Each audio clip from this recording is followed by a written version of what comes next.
sah Undang-Undang 1 tahun 2023 tentang KUHP udah sah. Diundang kemanapun ditanya pasti itu benar. Tafsir daripada polisi pasti salah. Kenapa saya katakan pasti salah? Karena Undang-Undang 12 tahun 2011 itu saya salah satu pembuat undang-undangnya. Jadi saya mengerti makna yang ada di dalam undang-undang itu. Artinya apa? Ketika dia sudah disahkan, diundangkan, dicatatkan dalam lembaran negara. Kapan itu? 2 Januari 2023. Artinya pada saat itulah sebenarnya Undang-Undang nomor 1 tahun 2023 sudah hidup dia. Nah, lalu diberlakukanlah kemudian 3 tahun kemudian. Di mana diatur 3 tahun kemudian itu? Itu kan diatur di undang-undang itu, di pasal 624. Di pasal 624 di undang-undang itulah kemudian diatur ini diberlakukan. Kenapa? Karena ada kendala teknis, perlu penyesuaian. Yang namanya polisi, jaksa, pengadilan semua harus menyesuaikan. Proses masih ada, jadi diperlukan waktu 3 tahun. Sehingga ditetapkanlah 3 tahun baru diberlakukan.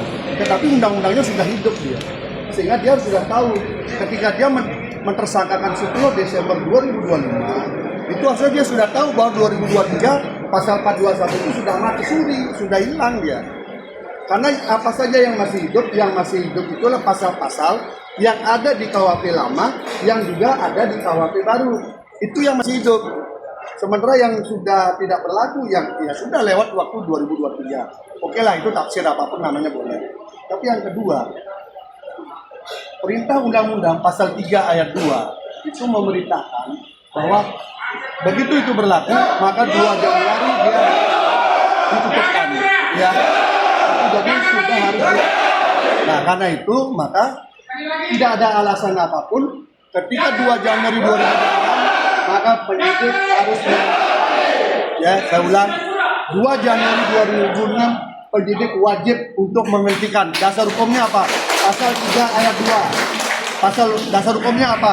Pasal dari surat Bareskrim tanggal 1 Januari yang ditandatangani oleh Bareskrim.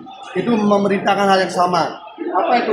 SEMA nomor 1 tahun 2026 juga memerintahkan hal yang sama. Jadi dari undang-undang sampai SEMA sampai perintah Bareskrim 2 Januari maka pasal 3 ayat 2 harus dijalankan, maka penetapan tersangka harusnya sudah diterbitkan. Tetapi faktanya sampai hari ini kan Polda tidak menghentikan. Dari tanggal 2 Januari sampai hari ini Polda telah melakukan penyalahgunaan wewenang. Clear itu. Dibawa kemanapun, peluasan kemanapun, itu pasti jawabannya begitu. Karena 2 Januari sudah diperintahkan harus dihentikan. Ya. Jadi itu saya kira alasannya. Tetapi saya hargai, saya hormati karena perbagian daripada perbedaan cara pandang. Tetapi dari manapun hari ini dilihat, maka harus dihentikan. Dari manapun dilihat harus dihentikan. Ya, tadi kan kesimpulan. Jadi saya kira dari ahli juga teman-teman kan dengar sendiri. Kesimpulannya kan 421 udah nggak ada. Mau dipaksain apa? Mau 1000 alat bukti pun tidak ada gunanya ketika tindak pidana tidak ada. Karena tujuan alat bukti adalah membuat perang tidak pidana. Tujuan alat bukti yang ada minimal 2 alat bukti untuk perangnya tidak pidana. Tapi kalau tidak pidana tidak ada, ya tidak ada. Itu saja. Yang kedua, saya mendukung statement daripada termohon yang mengutip bahasa daripada Menteri ATR BPN Pak Nusron Wahid di awal statementnya, bahwa mafia tanah itu adalah hal yang paling sulit diberantas, melibatkan banyak hukum dan lain sebagainya, kan begitu ya? Kita dengar bersama tadi. Nah, tampaknya Polda tidak usah jauh-jauh, karena tahun 2018 Satgas Pencegahan Mafia Tanah itu sudah membuat keputusan hasil kajian terhadap objek ini. Ya. Tahun 2018. Siapa yang tanda tangan? Jadi biar tahu teman Polda buat kesimpulan. Ada 3 orang mewakili dari Polda. 3. Ya. Kasubdit Diskrimum Polda Bali, Kadit 2 dan sebagainya ini. Kemudian ada dari BPN, ya. Dari BPN. Apa kesimpulannya? Kesimpulan akhir. 1. Bahwa terhadap pengaduan keberatan yang diajukan oleh sekian selaku kuasa hukum pengakuan atau indikasi adanya keterlibatan mafia tanah dengan pertimbangan sebagai berikut A, B, dan sebagainya. Jadi ini sudah ada 2018. Jadi kalau Polda mau memperdalam statementnya dia, ya ambil aja dokumennya di Polda kan ada. Dokumen ini kan di Polda ada.